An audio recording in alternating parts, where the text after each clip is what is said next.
عامر الیاس رانا صاحب، معاملہ یہ ہے کہ حکومت کا ہر لحاظ سے لگ رہا ہے کہ ان کو یا تو سول کورٹس پہ اعتبار نہیں ہے، وہ سمجھتے ہیں کہ اس حد تک تو اعتبار نہیں ہے کہ عمران خان کے موضوع کے اوپر وہاں سے ریلیف ہی آنا ہے، تو اس لیے وہ شاید چاہیں کہ ملٹری کورٹ میں معاملہ جائے۔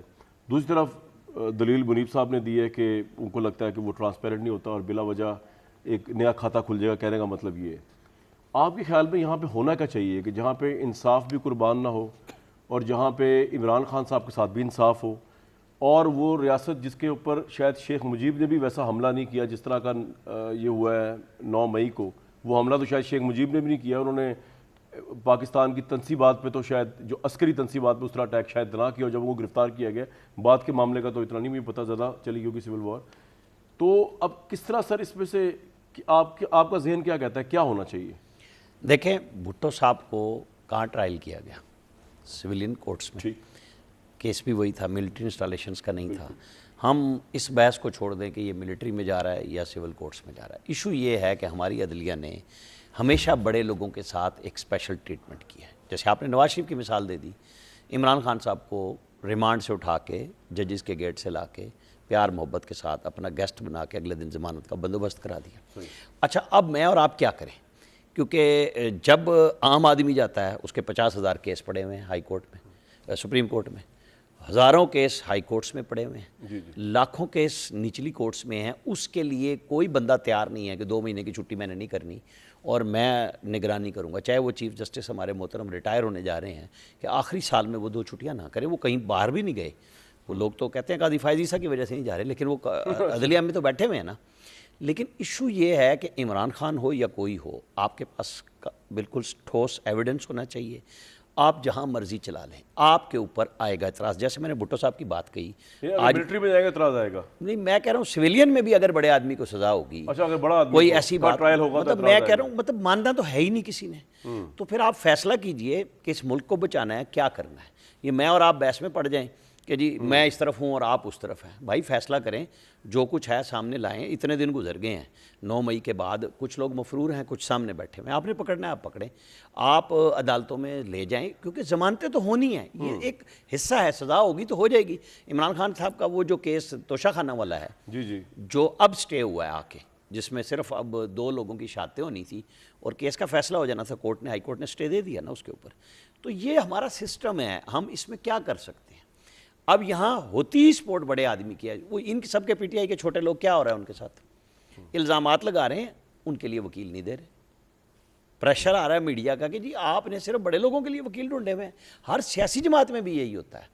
اب یہ ایک ایسا ایشو آیا ہے جہاں پہ ملٹری انسٹالیشنز پہ بالکل ایک یونیک بات ہے کہ آپ کے تمام لوگ، چاہے وہ لبرٹی اکٹھے ہو رہے ہیں، چاہے وہ پنڈی میں لیاقت باغ سے اکٹھے ہو رہے ہیں، وہ جاتے ملٹری انسٹالیشن پہ ہیں۔ یہ ایک سوال ہے جس کا عمران خان صاحب 2-3 دفعہ جواب پہلے نہ کر کے ہاں میں دیا کہ وہ کہاں جائیں گے، اگر مجھے آپ پکڑیں گے، گرفتار کیا تو وہ جی ایچ کو جائیں گے نا۔ نہیں تو نواز شریف بقول عمران خان، نواز شریف جب سزا یافتہ ہو گئے، وہ خود اریسٹ ہونے کے لیے آئے تو انہیں کس نے پکڑا تھا؟ کیا ان کے لوگ ملٹری میں چلے گئے تھے؟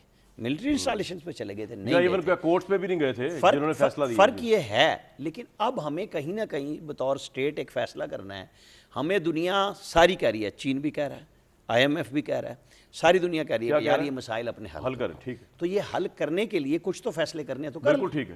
مرزیا صاحب کیا فیصلہ کیا جائے؟ عمران خان ایک پاپولر لیڈر ہیں، اتنے پاپولر ہیں کہ اس وقت تو مصدق ملک صاحب اور ان کی گورنمنٹ بڑی ہواؤں میں ہے۔ 9 مئی کا واقعہ، لیکن میں نے ان کی بے بسی کی داستانیں دیکھی ہیں کہ کورٹ نے آرڈر دیا ہوا تھا سرچ گرفتاری کا عمران صاحب کی، اور وہ 3 دن زبان پارک جو میرے گھر کے پڑوس میں ہے وہ میدان جنگ بنا ہوا تھا اور پولیس بے بس کھڑی ہوئی تھی، اسٹیٹ کی ریٹ چیلنج ہوئی ہوئی تھی، پیٹرول بم پڑ رہے تھے، کسی کی جرت نہیں تھی بھائی کے لال کی کہ وہ اندر جا کے جو ہے وہ یہ ان کو گرفتار کرتے۔ تو عامر جا صاحب اب اس وقت بھی صورتحال تو وہی ہے، عمران خان کہتے ہیں وہ پاپولر بھی ہے، سینسٹیو معاملہ بھی ہے، حکومت جس طرح رانا صاحب نے مجھے بتایا بڑی ایڈامنٹ ہے کہ ملٹری ٹرائل میں ان کا کورٹ چلے، لیکن عمران خان کا اگر سول میں بھی چلتا ہے تب بھی مسئلے مسائل ہیں۔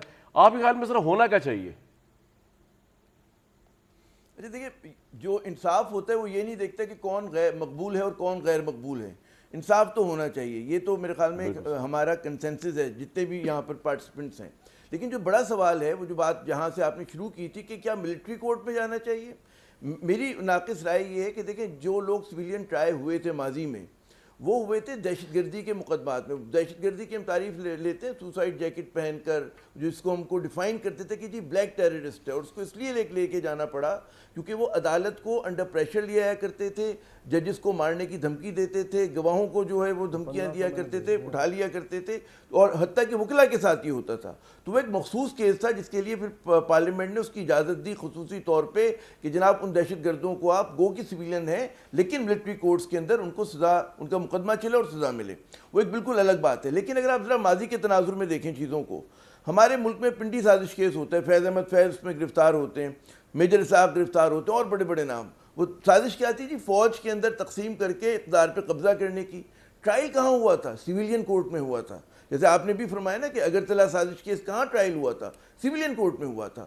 پھر آپ دیکھتے ہیں حیدرآباد سازش کیس جو بھٹو صاحب نے قائم کیا تھا نیب کے لیڈرز کے اوپر, ٹھیک ہے نا. اچھا, اس میں آپ کو یاد ہوگا کہ 4-4.5 ہزار کے قریب پاکستانی فوجی اور افسران جو تھے وہ شہید ہوئے تھے. باقاعدہ ملٹری انسٹالیشنز کے اوپر حملہ ہے نا, انسرجنسی تھی. لیکن ٹرائل کہاں ہوا تھا؟ سول کورٹ میں ہوا تھا. تو یہ میں کہتا ہوں کہ بیڈ آئیڈیا ہے کہ آپ پولیٹیکل ایکٹیوسٹ کو یا پاکستان کے کسی سیاستدان کو ملٹری کورٹ میں لے کے جائیں, اور اس کے نتیجے میں بجائے انصاف ہونے کے نیا ایک طوفان کھڑا ہوگا, تنازع کھڑا ہوگا. یہ جو بھی ہمارے دوست عامر الیاس رانا صاحب نے بڑی اچھی بات کی کہ چین بھی کہہ رہا ہے کہ جناب اسٹیبلٹی لے کر آئیں. آئی ایم ایف کا بیان آ گیا ہے کہ جناب کانسٹیٹیوشن اور اس کے لاء کے حساب سے آپ مسئلوں کو حل کریں. لیکن وہ یہ نہیں کہہ رہے کہ آپ مزید اس میں استحکام کے نام پہ مزید آگ ڈال دیں, وہ مطلب آگ کے اوپر آپ مزید تیل ڈال دیں. تو یہ نہیں ہونا چاہیے, کیونکہ اگر آپ یہ کریں گے ملٹری کورٹ میں لے کے جائیں گے. دیکھیں ملٹری جو ادارہ ہے وہ پوری قوم کا ہے, اور وہ کسی سیاسی جماعت کا, ظاہر ہے کہ اس پہ تو بات ہی نہیں ہو سکتی. تو کسی بھی سیاسی لیڈر کو آپ لے کے جاتے ہیں تو ایک اس کے اوپر سوالیہ نشان کھڑا ہو جاتا ہے. تو ہمیں ملٹری کو ہاتھ جوڑ کے میں کہتا ہوں کہ اس طرح کے تنازعوں میں نہیں لانا چاہیے. سویلین کورٹس ہیں, سویلین کورٹ بالکل ہمارے پاس سزا ہے کہ جی اگر آپ نے جلایا تو اس کی کیا سزا ہے, آپ نے فلاں پتھر مارا تو کیا سزا ہے. لیکن عامر بھائی, عامر ضیاء صاحب, اگر سول کورٹ کے اوپر پرسیپشن یہ بن رہا ہو کہ وہ پاکستان تحریک انصاف کے چیئرمین کو جو ہے وہ ریلیف دیتے ہیں اور اوور لک کرتے ہیں ان کے بڑے بڑے ہینیس ایلیج کرائمز کو بھی, تو پھر کیا کرے حکومت یا فوج؟ اچھا, یہ بڑا زبردست المیہ ہے ہمارا کہ آپ یہ دیکھیں کہ جہاں عمران خان پہ یہ بات ہو رہی ہے وہاں جتنے بڑے بڑے لوگ ہیں, اسحاق ڈار صاحب ایئر فورس کے طیارے میں آئے, کتنے بڑے بڑے کیسز تھے. آپ دیکھیں ان کو کیا چھوٹ ملی. شہباز شریف صاحب پہ کتنے بلین روپیز کی منی لانڈرنگ کا کیس تھا, ان کے صاحبزادوں پہ تھا. تو اگر ہم اس فہرست پہ جائیں تو وہ بہت طویل ہے. ایک زمانے میں وہ اوپن اینڈ شٹ کیسز ہوتے تھے, ہمیں تمام ادارے بتاتے تھے کہ بھائی اوپن اینڈ شٹ کیسز ہیں جیسے عمران خان کے ہیں. تو میرا عرض یہ کرنا ہوتا ہے کہ جناب آپ فیئر ٹرائل دیں. اور یہ والا جو ہے نا پرسیپشن, عوامی پرسیپشن میں تو بہت سارے لوگ اس وقت جو ہیں وہ ملزم کیا مجرم ہیں, قابل گردن زدنی ہیں وہ لوگ. لیکن ہمارے ہاں اگر آپ صرف پرسیپشن کے اوپر جا کے بات کریں گے تو آپ پھر اپنی عدالتوں کو بند کر دیں کہ بھئی اگر آپ کو شک شبہ ہے عدالت میں ہمیشہ ہماری جو کنوکشن ریٹ ہے آپ دیکھیں وہ لیس دین 1% ہے. وہ منیب زیادہ اچھا ڈیٹا دیں گے, ہماری کنوکشن ریٹ ہوتا ہے نہیں. قاتل جو ہوتا ہے, وائٹ کالر کرائم چھوڑ دیں آپ, جو قاتل ہوتا ہے وکٹری کا نشان بناتا ہوا رہا ہو جاتا ہے آپ کے ملک میں. تو یہ ہماری عدالتوں کی صورتحال ہے. اس میں آپ بڑے آدمی کی کیا, ایک جو معمولی مجرم ہوتا ہے وہاں پہ سزا نہیں دے پاتے. وہ ہم آپ کو مثالیں دے سکتے ہیں کہ جی وہ قتل ہوا. جی بالکل ٹھیک سر, بالکل آپ صحیح فرمایا.